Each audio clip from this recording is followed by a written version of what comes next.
Hi, everyone, and welcome to Leaf Rants. The Leafs win their first game of 2025 in their first game of 2025, and this is the first Leaf Rants video of 2025. I hope everyone had a wonderful end to their year and beginning to this new year, and I hope everyone had a really good Christmas because I haven't posted a video in a little while, but we're back. Austin Matthews jersey for Christmas. Fanatics one. It's awesome. I love it. Not feel like any other Fanatics jersey I've ever wore. And it's good quality as the Adidas ones, but it is still pretty nice. Going into this game, Austin Matthews is not playing and is missing another game, and that's almost like season for Poppy, which is a little bit concerning considering this injury started off as a day-to-day.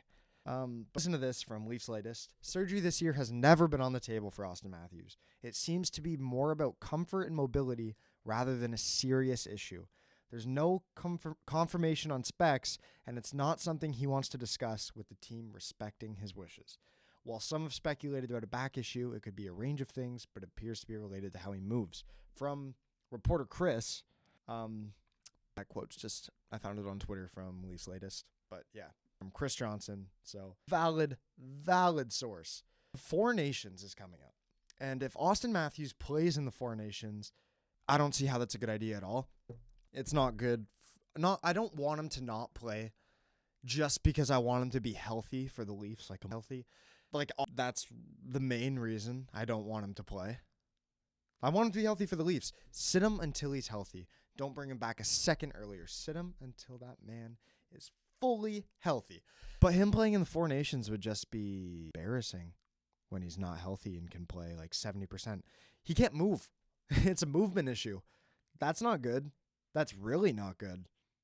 But when he comes back, he can return to being Austin Matthews, the guy we all know and love. My captain, our captain. I guess we just kind of wait, see what happens. So why don't we break down this game? It was a very, very boring game. But Connor Timmins isn't in. He wasn't playing. Phil Myers is.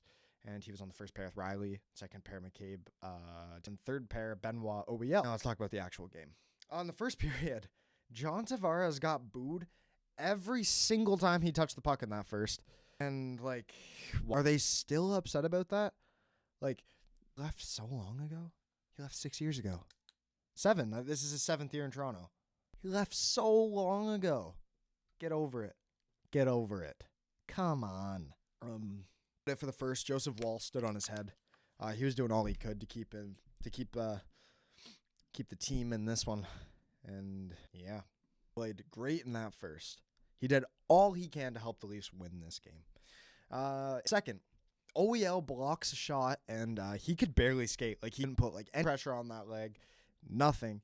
He needs help from Benoit, who comes back, slingshots him to the bench, gets him off for the change, and then ends up being fine, gets talked to by nobody, and doesn't miss a shift. So, real big stuff there from OEL. Love to see that. Again, I just said this, couldn't say this enough. Halfway through the game, I was sitting there and I was thinking, oh my God. Joseph Wall has single-handedly been the only reason this game's 0-0. He was so good. I'll talk more about him at the end. Okay.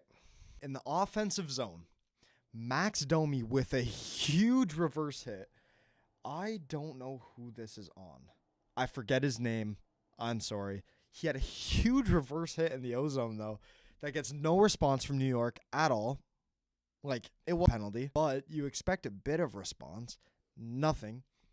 Domi gets it over to Robertson. Robertson gets it to McMann, and McMann makes it 1-0 from the slot. And honestly, damn.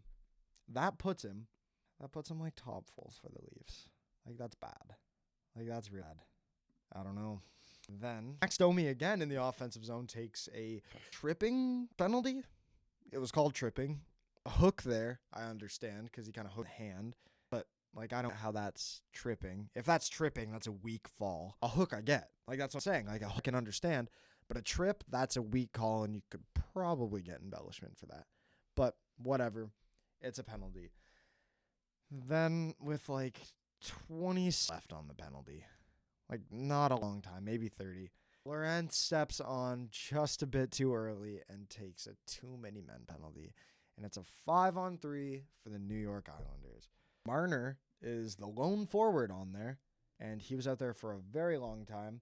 Then in the defensive zone, they kill off the penalty. It's Tavares, Nylander, Marner, OEL, and who I imagine is Benoit.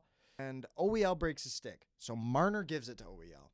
OEL is playing left-handed because he's left-handed with a right-handed stick, and Marner has nothing. And it's just a nice cross crease by the Islanders, and Scott Mayfield makes it 1-1. Second goal of the year from Barzal. His 6th assist this year. What? That's it? Okay. Then third, Bobby McMann decides, I'll double dip, and he gets the go-ahead power play goal. He finds the puck on the board, off the boards, and fires a hell of a shot, and that's game. That's game, baby. That is game. Yeah, puck bounces right off the boards from OEL. McMann in front with a nice little snap, and that's it. Boom. That's the game. No one else scores. Bobby McMann has 12 goals on the season. And yeah. So, up into smaller parts. Low event hockey tonight. Boring game in New York. Joseph Wall was incredible.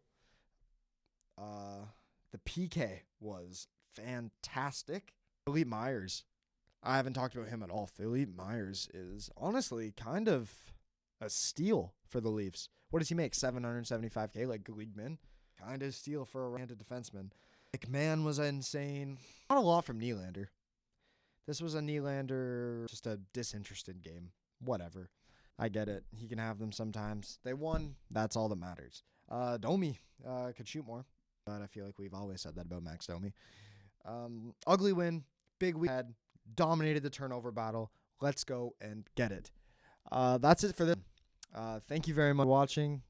Please click like the video. If you really liked it, then yeah, clicking some me feel pretty good. So yeah, thank you very much. And remember, only person to score for the Leafs in 2025 has a mustache. His number ends with 4, and it's Bobby McMann, who everyone was thinking.